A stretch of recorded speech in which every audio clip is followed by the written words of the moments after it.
पण कधी घेताय आता तू आला तर आमचं एक्सपान्शन कधी आलं तुम्ही शपथ आहे म्हटलं आमच्याकडे पाहिजे नाही आता हे आले अजित पवार आले हे आले अशोक चव्हाण आले आता जयंत पाटील येणार आहे तिकडनं आणि तिकडनं तू येणार आहेस. म्हणजे आपल्याला मी येणार होतो तर राहून दे पण तुमच्या शपथविधीचं काय नाही आपण बरोबर घेऊ ना.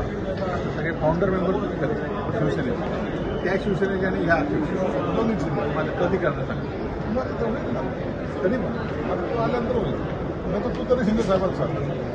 कारण की आम्ही सांगतोय की ज्यांनी हा उठाव केला त्या लोकांना दिलं पाहिजे आम्ही काय कधी येणार आम्ही उद्धव बाळासाहेब ठाकरे नक्की 100% उद्धव बाळासाहेब ठाकरे वायकर बी असं म्हणून नाही वाईट करत असून ते आणि म्हणत असतील ते हे असतील पण आम्ही उद्धव बाळासाहेब